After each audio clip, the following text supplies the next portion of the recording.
السلام علیکم ورحمۃ اللہ وبرکاتہ۔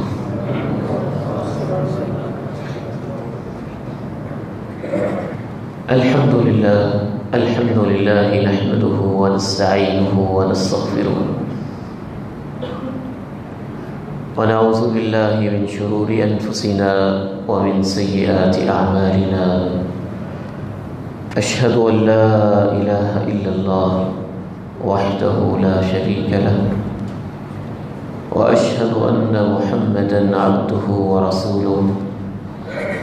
صلى الله عليه وعلى آله وصحبه وسلم۔ اللهم انفعني بما علمتني وعلمني ما ينفعني وزدني علما۔ اللهم طهر قلبي من النفاق وعملي من الرياء ولساني من الكذب وعيني من الخيانة، فإنك تعلم خائنة الأعين وما تخفي الصدور، أما بعد، فأعوذ بالله السميع العليم من الشيطان الرجيم من همزه ونفخه ونفثه، بسم الله الرحمن الرحيم، وتوبوا إلى الله جميعا أيها المؤمنون لعلكم تفلحون۔ وقال سبحانه وتعالى: تكاد تميز من الغيظ كلما ألقي فيها فوج سألهم خزنتها ألم يأتكم نذير۔ انتہائی قابل احترام بھائیوں، بہت ہی عزت کے لائق سفید ریش بزرگوں، قابل شفقت عزیزوں، بیٹوں اور نونہالوں،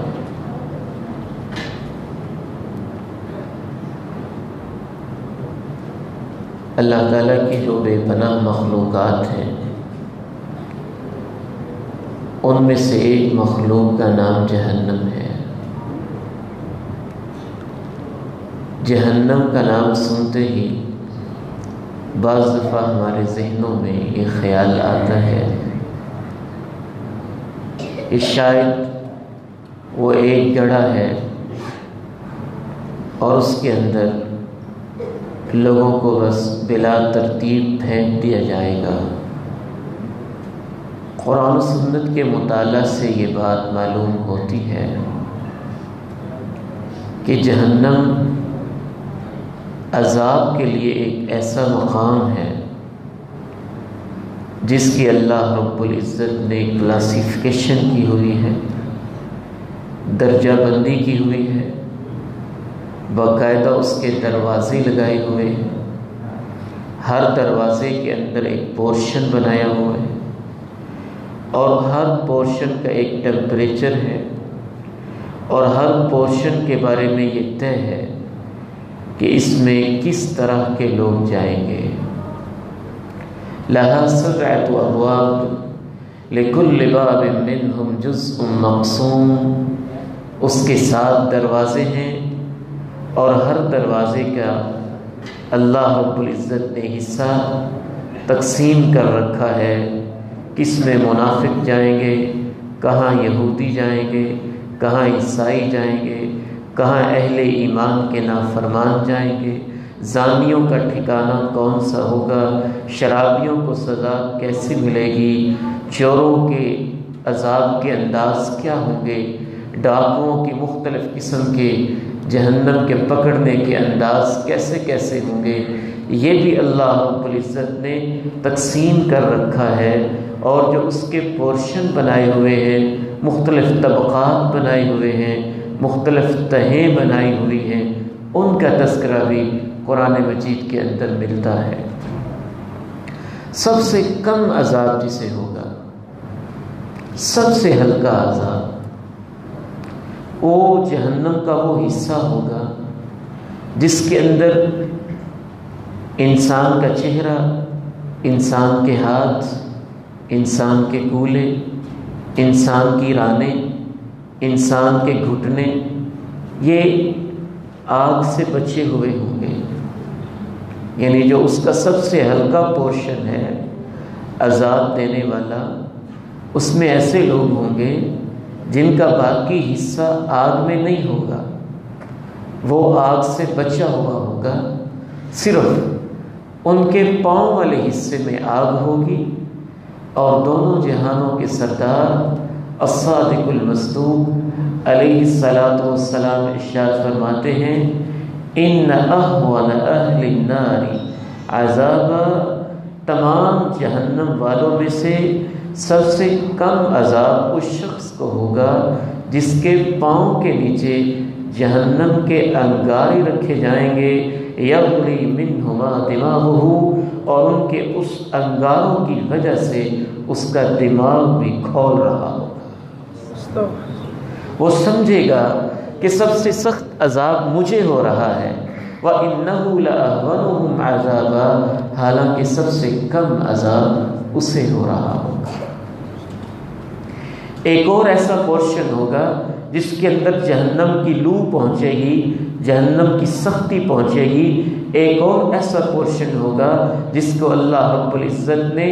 لظا کا نام دیا، کلا انہا لظا نزاعۃ للشوا تدعو من ادبر وتولى وجمع فاوعى ان الانسان خلق هلوعا اذا مسه الشر جزوعا واذا مسه الخير منوعا الا المصلين۔ جہنم کا ایک طبقہ لظا ہے، اس کے اندر جب انسانوں کو پھینکا جائے گا،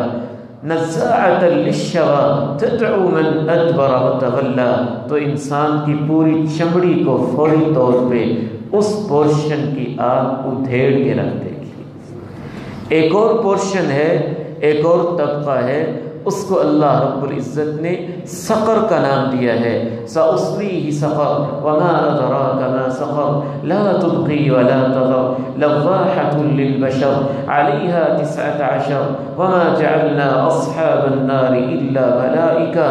اللہ رب العزت نے کہا تمہیں کیا خبر کہ وہ سقر کیا ہے، لا تبقی ولا تذر، سقر اس طبقے کا نام ہے کہ جب اس کے اندر انسان کو پھینکا جائے گا ایسے پی لے گا کہ انسان کی کوئی گوشت کا حصہ باقی نہیں بچے گا، پوری کی پوری چمڑی ادھڑ کے رہ جائے۔ بعض لوگوں کے عذاب کا انداز قرآن مجید میں یوں بھی بیان کیا ہے کہ بعض لوگ جب ان کو جہنم کے کچھ طبقات کے اندر پھینکا جائے گا تو ان کے نیچے والا ہونٹ نیچے سکڑ کے رہ جائے گا، اوپر والا ہونٹ اوپر کی طرف پھیل جائے گا، تلفح وجوہہم النار وہم فیہا کالحون۔ جس طرح سے جانور کو ذبح کرنے کے بعد اس کی سری کو آپ اچھی طرح بھونتے ہیں، بھون کے اس کی شکل تبدیل ہو جاتی ہے، اکڑ کے رہ جاتی ہے، ان کی شکلیں اس طرح سے ہو جائیں گی۔ ایک اور ایسا پورشن بھی ہے جس کے بارے میں قرآن مجید اس انداز میں تذکرہ کرتا ہے کہ ان کے اندر جب جہنمیوں کو عذاب دینے کے لیے پھینکا جائے گا، جس طرح کباب کی ایک سیخ ہوتی ہے، سیخ کے اندر آپ بوٹیاں لگاتے ہیں پھر اس کو آپ بھونتے ہیں، ان کو جہنم کی سلاخوں میں اس طرح پرو کے اس انداز میں جہنم کے اس طبقے کے اندر عذاب دیا جا رہا۔ یہ تو آگ کے عذابوں کا تذکرہ ہے۔ پھر اس کے آگے جہنم کے اندر خوراک کیا ہوگی اس کا علیحدہ تذکرہ ہے، لباس کیا ہوگا اس کا علیحدہ تذکرہ ہے، بستر کیا ہوگا اس کا علیحدہ تذکرہ ہے، ٹھکانہ کیسے ہوگا اس کا علیحدہ تذکرہ ہے۔ کہیں اللہ رب العزت نے کہا ان شجرۃ الزقوم طعام الاثیم کالمہل یغلی فی البطون کغلی الحمیم خذوه فاعتلوه الى سواء الجحیم ثم صبوا فوق رأسه من عذاب الحمیم ذق انك انت العزیز الکریم ان هذا ما کنتم به تمترون۔ جو زقوم کا درخت ہے وہ جہنمیوں کا کھانا ہوگا، اور وہ درخت بھی کیسا ہے؟ قرآن مجید نے بعض مقامات پر جہنم کے درختوں کا تذکرہ کرتے ہوئے کہا طلعها كأنه رؤوس الشیاطین، اس درخت کے پھل ایسے ہوں گے جیسے سانپوں کی سریاں ہوتی ہیں، جیسے سانپ نے اپنے پھن پھیلائے ہوتے ہیں۔ اس کی خوراک جہنم کی آگ، اس کا پنپنا بڑھنا جہنم کی آگ، اس کے درخت اور اس کے پتے اور اس کے سارے انداز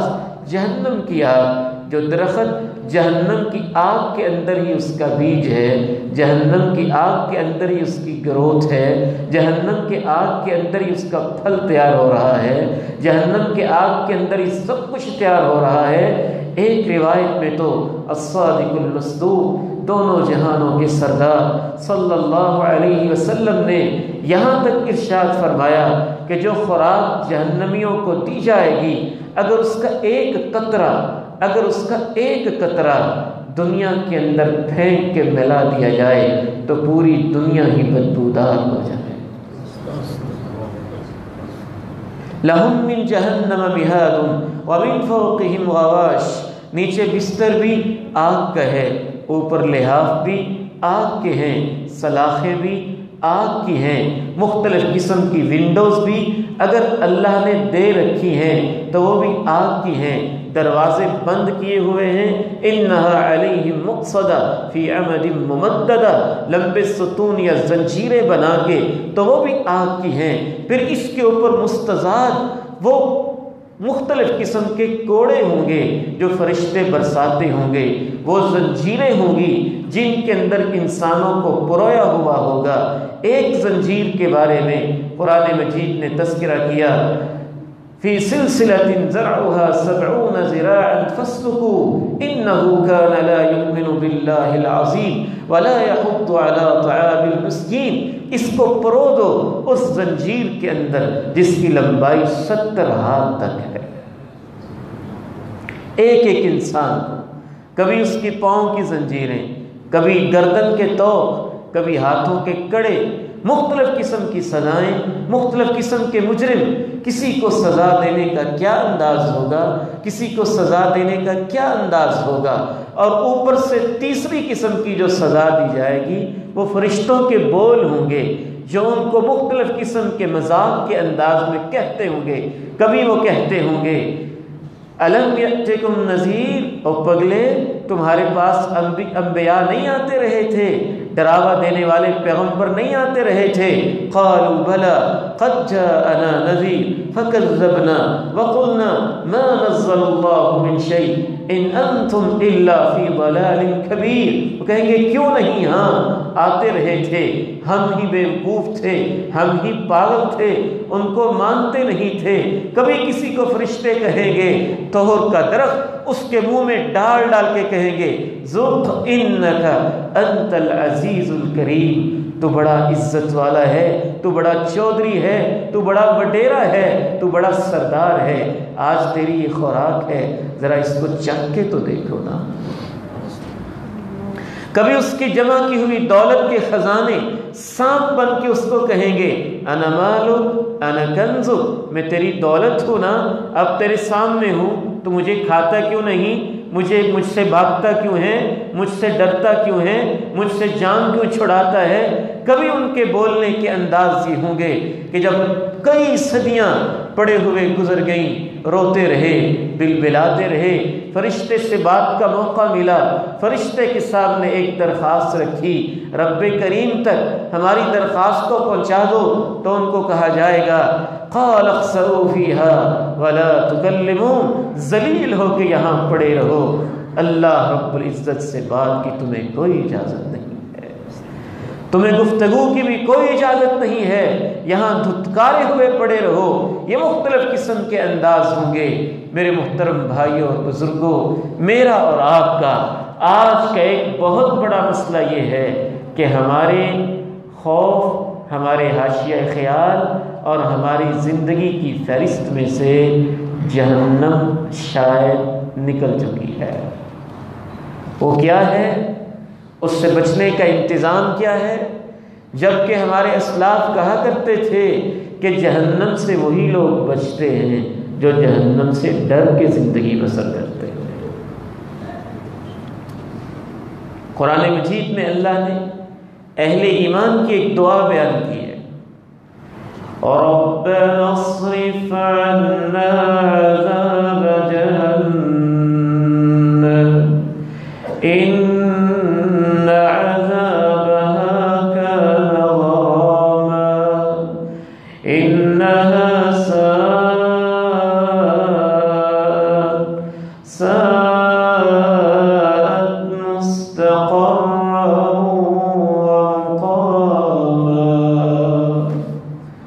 کی یہ فکر ہوتی ہے، اے اللہ ہم سے جہنم کا عذاب ہٹا لیجئے، ہٹا لیجئے، الفاظ پہ غور کریں، ہٹا لیجئے، یوں جیسے ان کے سامنے ہو، ان کے چہروں کو جھلسا رہی ہو، اور وہ کہتے ہیں ہم سے پیچھے ہٹا لیجئے، ان عذابها کان غراما انہا ساءت مستقرا ومقاما، کچھ دیر کے لیے وہاں رکنا پڑے، سٹے کرنا پڑے تو پھر بھی بری جگہ ہے، ہمیشہ رہنا پڑے تو پھر بھی بری جگہ ہے۔ میرے والد محترم مولانا محمد یوسف رحمہ اللہ ان کو جنت میں اعلیٰ مقام نصیب فرمائے۔ مجھے ان کی ایک بات رہ رہ کے یاد آتی ہے، مجھے کہا کرتے تھے بیٹا مجھے یہ تو یقین ہے کہ اللہ جنت دے دے گا، لیکن ڈر یہ لگتا ہے کہ کہیں جہنم کا چکر لگوا کے نہ دے، کہیں سزائیں دے کے نہ دے۔ آج ایک دوست کا مجھے فون آیا، اللہ مجھے اور آپ کو جہنم کے عذاب سے محفوظ فرمائے۔ یوں اس کی ہچکی بندی ہوئی ہے، کہنے لگے عبید الرحمن بھائی ریاکاری نہیں ہے، میں صرف دعا کے لیے عرض کر رہا ہوں، میں اپنے مکتبہ پہ بیٹھا ہوا ہوں اور تھوڑی دیر کے لیے دھوپ میں چل کے جب آیا ہوں تو مجھے یہ خیال آ رہا تھا کہ مجھ جیسے نکمے بندے کو تو یہ کہہ دیا جائے کہ جوتا اتار کے دھوپ کے اندر کھڑے ہونا ہے آدھ گھنٹے کے لیے، تو میں کھڑا نہیں ہو سکتا، اگر چند سالوں کے لیے میرے گناہوں کی وجہ سے جہنم میں ڈال دیا گیا تو میرا کیا بنے گا۔ ہمارے اسلاف کی ایک بہت بڑی فکر یہ نہیں کہ گناہ کر کے نیکیاں کر کے یہ ہوتی تھی کہ پتہ نہیں یہ قبول ہیں یا نہیں ہیں، ان کا کیا ماجرا ہوگا۔ اللہ رب العزت نے اہل ایمان کی یہ نشانی بیان نہیں کی ہے کہ ان کے اندر جہنم کا خوف نہیں ہوتا، اہل ایمان کی نشانی یہ بیان کی ہے والذین هم من عذاب ربهم مشفقون ان عذاب ربهم غیر مأمون، اہل ایمان وہ ہوتے ہیں جو اپنے رب کے عذاب سے ڈرتے رہتے ہیں۔ انا كنا قبل فی اہلنا مشفقین، اہل ایمان کی علامت جن کو اللہ نے جہنم سے بچا لیا، جہنم سے بچنے کے بعد وہ یہ کہیں گے کہ ہم ڈرتے ہی رہتے تھے، ڈرتے ہی رہتے تھے، فوقانا عذاب السموم، تو اللہ نے اس ڈر کی وجہ سے ہمیں جہنم کی سزاؤں سے آج محفوظ کر لیا۔ ہمارے اسلاف یہ کہا کرتے تھے کہ اصل مسئلہ یہ ہے کہ ہر انسان کو جہنم کے پل سے تو اللہ نے گزارنا ہے۔ وَإِن مِّنكُمْ إِلَّا وَارِدُهَا كَانَ عَلَىٰ رَبِّكَ حَتْمًا مَّقْضِيًّا، جو جنت کی طرف راستہ جاتا ہے وہ جہنم سے گزر کے جاتا ہے، کوئی اور راستہ ہے ہی نہیں۔ جنت میں جانے کا ایک ہی راستہ ہے اور وہ راستہ جہنم سے گزر کے جاتا ہے، جہنم کے پل سے گزر کے جاتا ہے۔ صحیح مسلم میں رسول اللہ صلی اللہ علیہ وسلم اس پل صراط کا تذکرہ کرتے ہوئے ارشاد فرماتے ہیں علیہا حسکۃ علیہا حسکۃ وخطاطیف وکلالیب کشوک السعدانی، وہ جہنم کے اوپر جو پل ہے جس کو پل صراط کہا جاتا ہے، اس پہ کہیں کانٹے لگے ہیں، کہیں آنکڑے لگے ہیں، کہیں کنڈیاں لگی ہوئی ہیں۔ میں کبھی کبھی سمجھانے کے لیے کہا کرتا ہوں جس طرح سے آج کل بڑی بڑی عمارتوں پلازوں کے اندر آپ داخل ہوتے ہیں تو وہاں کی سیکورٹی گارڈ نے ایک انڈیکیٹر ہاتھ میں لیا ہوتا ہے، ایک ڈیٹیکٹر ہاتھ میں لیا ہوتا ہے جو ڈیٹیکٹ کرتا ہے کہ اس کے پاس کوئی چھری کانٹا، کوئی لوہے کی چیز، کوئی اسلحہ، کوئی ایسی چیز تو نہیں ہے۔ جو جہنم کے اوپر رب تعالیٰ نے کنڈیاں لگائی ہیں، آنکڑے لگائے ہیں، کانٹے لگائے ہوئے ہیں، وہ ایک ایسے زبردست قسم کے ڈیٹیکٹر ہیں کہ جب بھی وہاں سے اہل ایمان گزریں یا کوئی دوسرے گزریں وہ پہچان جائیں گے اس کے اندر زنا کی بیماری تھی، یوں اس پہ جھپٹ پڑیں گے، اس کے اندر کرپشن خیانت کی بیماری تھی، اس کو پکڑ لیں گے، اس کے اندر شرک و بدعت کی بیماری تھی، اس کو پکڑ لیں گے۔ فَمِنْهَا نَاجٍ مُسَلَّمٌ وَمِنْهُمْ مَخْدُوشٌ، کچھ ایسے ہیں بچ کے گزر جائیں گے، بجلی کی طرح گزر جائیں گے، وَمِنْهُمْ كَأَجَاوِيدِ الْخَيْلِ، کچھ عمدہ اور اعلیٰ نسل کے گھوڑوں کی طرح گزر جائیں گے، وَمِنْهُمْ كَالْبَرْقِ الْخَاطِفِ، اچکتی ہوئی بجلی کی طرح، وَكَالرِّيحِ، تیز ہواؤں کی طرح گزر جائیں گے۔ کچھ ایسے بیچارے گناہگار جن کے دامن میں گناہ الجھے ہوئے ہوں گے، وہ کنڈیاں، وہ آنکڑے، وہ کانٹے ان کو وہاں پہ پکڑ لیں گے۔ کسی کا پاؤں نیچے لٹکے گا، کسی کا ہاتھ نیچے لٹکے گا، کسی کو پکڑ کے وہ نیچے پھینک دیں گے۔ تو اس راستے سے تو سب کو گزرنا ہے۔ تو ہمارے اسلاف اس بات کی فکر کیا کرتے تھے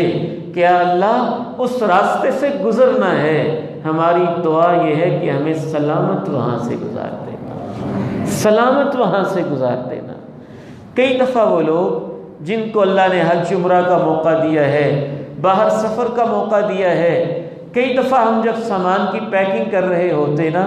دوست بھانجے عزیز ساتھ ہوتے تو بڑے فکر مند ہوتے کہ یار ایئرپورٹ والوں نے سارا سامان چیک کرنا ہے، دیکھ لیں کہیں وہاں کھولنا نہ پڑ جائے، کہیں اوور لوڈ نہ ہو جائیں، کہیں ویٹ زیادہ نہ ہو جائے، چند ریال نہ دینے پڑ جائیں، اس پہ ہم فکر مند ہوتے ہیں۔ میں ایک دفعہ وہاں ایسے سامان پیکنگ کرتے ہوئے اللہ کی طرف سے خیال آیا، میں اپنے بھانجے کو کہہ رہا تھا، عبدالحسیب بیٹے ہم بھی کتنے گناہ گار لوگ ہیں،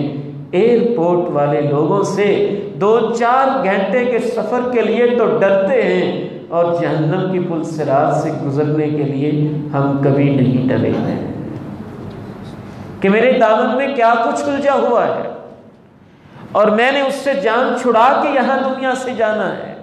نجات کے کیا طریقے ہیں، یہ ایک طویل موضوع ہے، اس میں سے انشاءاللہ باقی ماندہ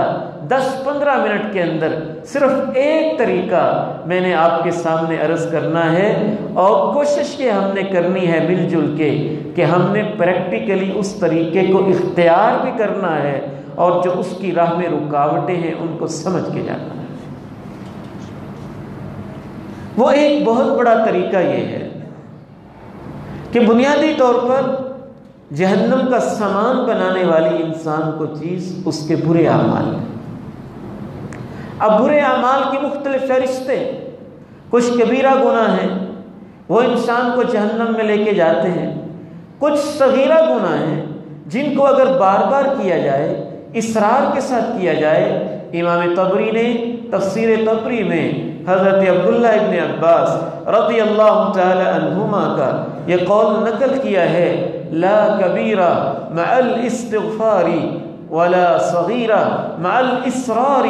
اگر بندہ کبیرہ گناہ سے توبہ کر جائے تو کوئی کبیرہ گناہ نہیں ہے، اور اگر صغیرہ گناہوں کو بار بار کرے تو وہ بھی صغیرہ نہیں رہتے، وہ بھی کبیرہ گناہ بن جاتے ہیں۔ کبیرہ بڑے بڑے گناہ، صغیرہ چھوٹے چھوٹے گناہ۔ بڑے بڑے گناہوں سے بندہ توبہ کر جائے تو کوئی گناہ بڑا نہیں ہے، اور اگر چھوٹے چھوٹے گناہوں کو بندہ بار بار کرے تو کوئی چھوٹا نہیں ہے، وہ بڑے ہو جاتے ہیں۔ لا تنظر الى عظم المعصیة وصغارها ولكن انظر الى عظم من عصیته۔ یہ نہ دیکھا کرو گناہ چھوٹا ہے کہ بڑا ہے، یہ دیکھا کرو جس کی نافرمانی ہوئی ہے وہ ہستی بہت بڑی ہے۔ وہ چھوڑنے پہ آئے تو کتے کو پانی کے چند قطرے پلانے کی وجہ سے زندگی بھر کی گناہ گار خاتون کو زندگی بھر کے گناہ معاف کر دیتا ہے، اور وہ پکڑنے پہ آئے تو ایک بلی پہ ظلم کرنے والی عورت کو جہنم میں داخل کر دیتا ہے کہ اس نے بلی پہ ظلم کیا تھا۔ جنہوں نے اپنی ماؤں پہ ظلم کیے ہیں، اپنے بھائیوں پہ ظلم کیے، اپنی بہنوں پہ ظلم کیے، اپنے ہمسایوں پہ ظلم کیے، اپنے علماء و ائمہ و خطباء پہ ظلم کیے، اور امت اسلامیہ پہ ظلم کیے، وہ بھی اگر کچھ خوف ہی نہ کھائیں کہ ہم نے بھی زندگی کا حساب دینا ہے، تو یہ ان کی خام خیالی کا انداز ہے۔ ایک بہت بڑی چیز، صرف ایک چیز جو میں آج آپ کے سامنے رکھنا چاہتا ہوں، وہ ہے توبہ، انابت اور رجوع الی اللہ، جو انسان کو جہنم سے بچانے کا سب سے بڑا ذریعہ ہے۔ چاہے کبیرہ گناہ ہو، ایمان، عمل صالح، تقوی، توحید، اخلاص، یہ تو اپنی جگہ پہ ساری چیزیں بجا ہیں، لیکن گناہگار انسانوں کے لیے سب سے زیادہ جہنم سے بچنے کا ایک بہت بڑا راستہ وہ توبہ، انابت اور رجوع الی اللہ ہے۔ ذرا وہ آیات سنیے جن میں اللہ نے توبہ کی طرف تلقین کی ہے، پھر ہم یہ دیکھیں گے کہ ہم سے توبہ کیوں نہیں ہوتی، رکاوٹیں کیا ہیں۔ یا عبادی الذین اسرفوا علی انفسهم لا تقنطوا من رحمت اللہ ان اللہ یغفر الذنوب جميعا انہ هو الغفور الرحیم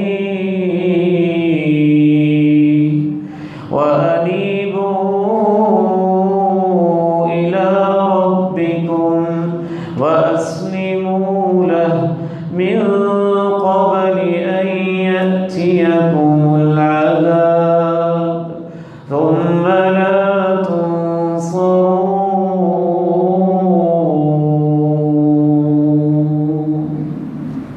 میرے بندوں، میری رحمت سے امید نہیں توڑنی ہے۔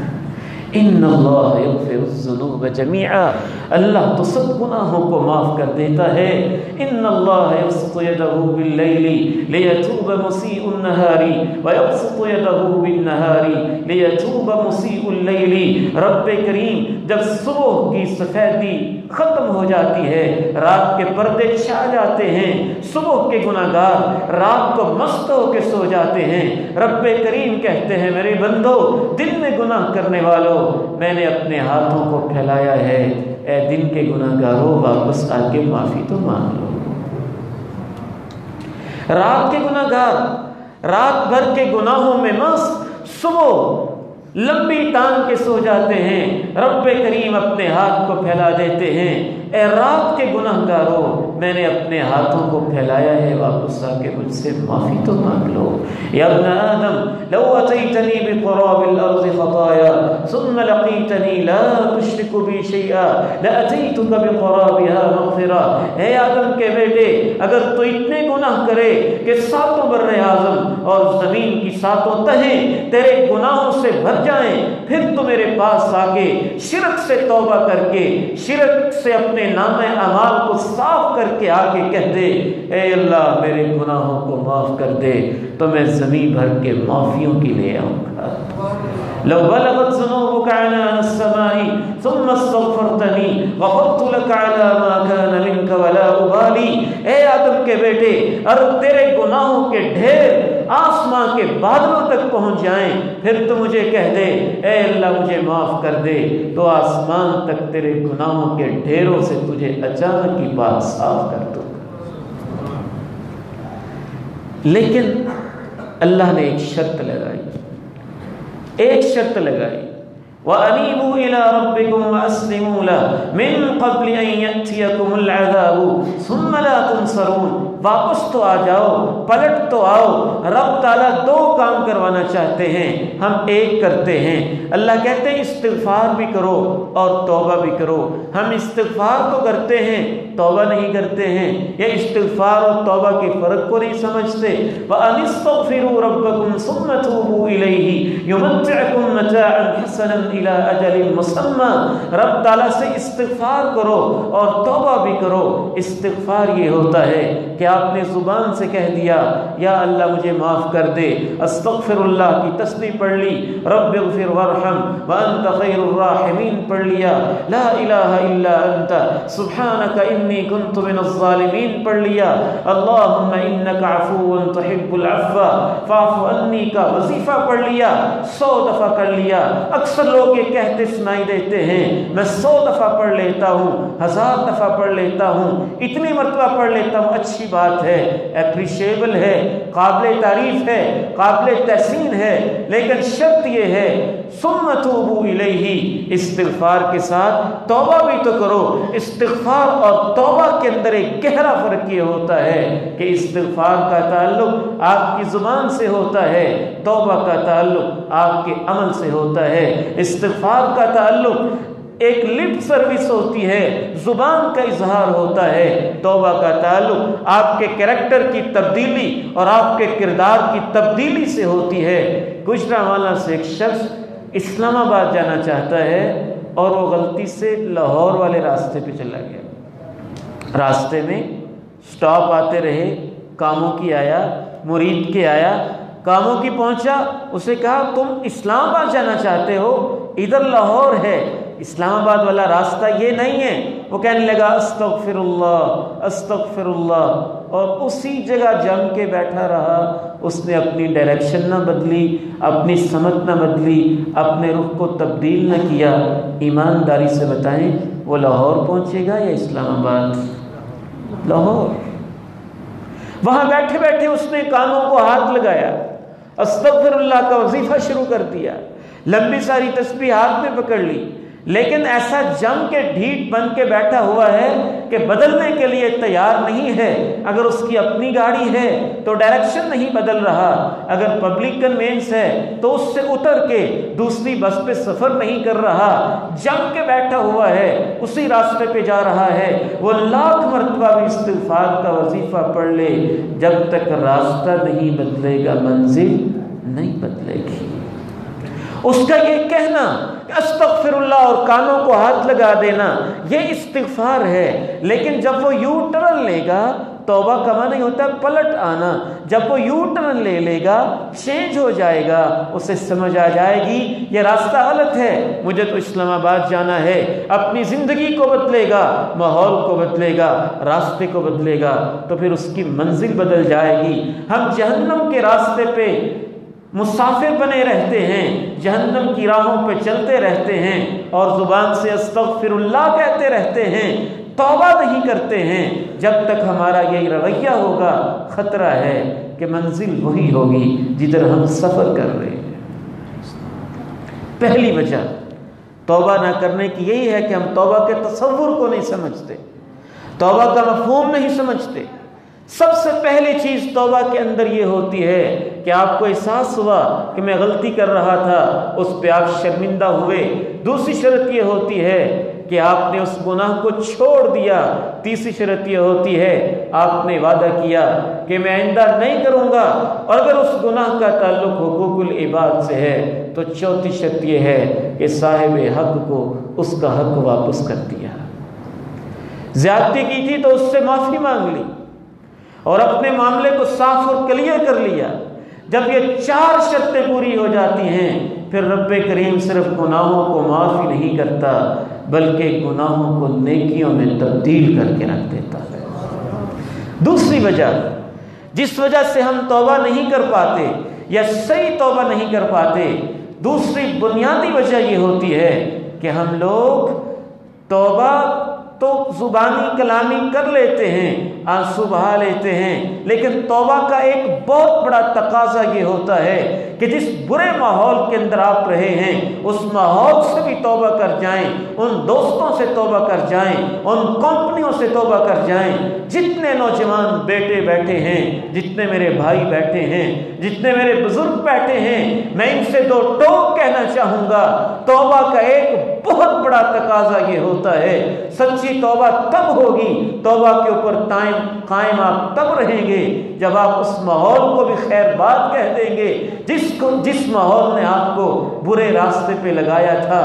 ان فیس بک کے اکاؤنٹس کو ختم کر دیں، ان واٹس ایپ کے گروپوں کو ختم کر دیں، فیس بک کے پیجز کو ختم کر دیں، وہ اپنے جی میل اور ای میل کے سارے سلسلے ختم کر دیں، موبائل کا پورا ڈیٹا ختم کر دیں، سکول کی ساری دوستیوں پہ 4 جنازے کی تکبیریں پڑھ کے رکھ دیں، اپنے سابقہ دوست جو برائی کے راستوں پہ آپ کو لے جانے والے تھے ان کو 3 طلاقیں دے کے ہمیشہ کے لیے اپنی زندگیوں سے نکال دیں۔ جب تک آپ اس ماحول سے بھی توبہ نہیں کریں گے، آپ توبہ میں یا سچے نہیں ہوں گے، سچے ہوں گے بھی تو آپ کی توبہ عارضی ہوگی، اس پہ آپ قائم نہیں رہ پائیں گے۔ وہ جو 99 انسانوں کا قاتل تھا نا، اس کو وقت کے سب سے بڑے عالم نے یہی فتویٰ دیا تھا کہ اس ماحول کو چھوڑ دے، نیک لوگوں کی بستی ہے، نئے ماحول کو اختیار کر، نئی دوستیاں بناؤ، مسجد والی دوستیاں، مسجد ابو بکر کی بنیاد پہ دوستیاں، افطاری کی بنیاد پہ دوستیاں، سحری کی بنیاد پہ دوستیاں، تلاوت کی بنیاد پہ دوستیاں، قیام اللیل کی بنیاد پہ دوستیاں، فہم قرآن کلاسز کی بنیاد پہ دوستیاں، دورہ قرآن میں شرکت کی بنیاد پہ دوستیاں، نیکی اور تقوی کی بنیاد پہ دوستیاں۔ جاؤ اس ماحول میں چلے جاؤ جہاں نیک لوگ رہتے ہیں، وہ 99 انسانوں کا قاتل، سہاگنوں کے سہاگ لوٹنے والا، بچوں کو یتیم کرنے والا، یتیم بیٹیوں سے ان کی شفقتوں کو چھین چھین کے، ان کی عزتوں کو تار تار کر کے، ان کے باپوں کو خون کے اندر نہلانے والا قاتل، درندہ انسان، 100 انسانوں کا قاتل بھی جب ماحول بدلنے کے لیے تیار ہو جاتا ہے، بس سفر شروع کرتا ہے، راستے میں بھی مر جاتا ہے تو اللہ اسے جنت نصیب فرما دیتے ہیں۔ تیسری وجہ جس وجہ سے ہم توبہ نہیں کر پاتے، وہ اس کو علماء تزکیہ تسویف کہتے ہیں۔ تسویف، یہ کہنا کہ میں توبہ کر لوں گا، بس میں نے تھوڑا اور حرام کمانا ہے، بچیوں کی شادیاں کرنی ہیں، جب میں بچوں کی شادیاں کر لوں گا نا پھر میں حرام سے توبہ کر لوں گا۔ ابھی تو میں جاب کر رہا ہوں، ملازمت کی مجبوریاں ہیں، جب میں ریٹائرمنٹ لے لوں گا نا پھر میں توبہ کر لوں گا۔ ابھی تو میں جوان ہوں نا، جوانی کے مزے اڑا لوں، جب میرے بال سفید ہو جائیں گے، بوڑھا ہو جاؤں گا، میرے بچے جوان ہو جائیں گے، پھر میں توبہ کر لوں گا۔ نہیں، ابھی نہیں، رمضان میں کر لوں گا، رمضان میں نہیں، آخری عشرے میں کر لوں گا، آخری عشرے کی طاق رات میں کر لوں گا، اس جمعے نہیں اگلے جمعے کر لوں گا۔ امام ابن قیم الجوزیہ رحمہ اللہ تعالیٰ فرماتے ہیں گناہ کرنا ایک جرم ہوتا ہے، اور اس گناہ کے بارے یہ کہنا کہ میں کچھ دیر بعد چھوڑ دوں گا، اس سے وہ گناہ ڈبل ہو جاتا ہے۔ وہ اصرار آ گیا نا، ایک گناہ ہے، ایک گناہ کے اوپر اصرار ہے۔ توبہ ضروری ہوتی ہے اور فوری ضروری ہوتی ہے، اور شیطان اس راستے پہ اس لیے لگاتا ہے۔ امام صاحب نے بڑی پیاری مثال دی، یہ آخری بات کر کے میں اجازت چاہوں گا، وگرنہ موضوع تو بہت طویل ہے، اس کا حق ادا نہیں ہو سکتا۔ بڑی خوبصورت مثال دی، آپ کے گھر کے اندر ایک زہریلا درخت اگنا شروع ہو گیا، کانٹے دار، چھوٹا سا اس کا بیج تھا، آپ چاہتے اس درخت کو نکال دیں، ختم کر دیں، آسان کام تھا، یوں کریں بیج اڑ جائے گا، درخت ختم۔ آپ نے کہا نہیں، آج نہیں، کل اکھاڑوں گا۔ کل آئی، آپ نے کہا یار اگلے سال اکھاڑ لیں گے۔ اگلا سال آیا، اس کی کونپلیں نکلی، آپ نے کہا نہیں اگلے سال اکھاڑیں گے۔ اس کا تنا کھڑا ہو گیا، آپ نے کہا نہیں اگلے سال اکھاڑیں گے۔ اس کی شاخیں بن گئیں، آپ نے کہا نہیں اگلے سال اکھاڑیں گے۔ اس نے پھل دینے بھی شروع کر دیے، آپ نے کہا نہیں اگلے سال اکھاڑیں گے۔ وہ آپ کے گھر کی چھتوں سے بھی اونچا نکل گیا۔ امام ابن قیم رحمہ اللہ فرماتے ہیں 10 سال تک آپ کہتے رہے اگلے سال، اگلے سال، اگلے سال، اگلے سال۔ وہ درخت کمزور تھا، طاقتور ہوتا گیا۔ آپ طاقتور تھے اور 10 سال میں کمزور ہوتے گئے۔ پہلے دن اس کو اکھاڑنا چاہتے تو 1 سیکنڈ کا کام تھا، 10 سال کے بعد آپ اتنے کمزور ہو گئے کہ اس کو جڑ سے اکھاڑنا تو چاہتے ہیں لیکن وہ اتنا طاقتور ہو گیا ہے، آپ اتنے کمزور ہیں کہ آپ اس کو اکھاڑ نہیں سکتے ہیں۔ شیطان یہی چاہتا ہوتا ہے، گناہ کا بیج جب دل کی دنیا کے اندر اگتا ہے اس سے توبہ کرنا فوراً آسان ہوتی ہے، ہم نہیں کرتے، وہ بیج بڑھتا جاتا ہے، درخت بڑھتا جاتا ہے، درخت بڑھتا جاتا ہے، اگلے سال کر لوں گا، اگلے سال کر لوں گا، اگلے سال کر لوں گا۔ وہ گناہ ہماری فطرت کا حصہ بن جاتا ہے، پہلے خیال ہوتا ہے، پھر ارادہ بنتا ہے، پھر عزم بنتا ہے، پھر عمل بنتا ہے، پھر عادت بنتا ہے، پھر فطرت بنتا ہے۔ جب وہ گناہ ہماری فطرت بن جاتا ہے، شیطان کی خواہش یہ ہوتی ہے اسی گناہ کی حالت میں اس کو موت آئے اور توبہ کیے بغیر مر جائے۔ اللہ تعالیٰ سے دعا ہے مجھے اور آپ کو صدق کے دل کے ساتھ جہنم سے بچنے کا خوف بھی نصیب فرما دے، اور اس کا سب سے بڑا ذریعہ توبہ کو اپنانے کی توفیق نصیب فرما دے۔ وآخر دعوانا ان الحمد للہ رب العالمین۔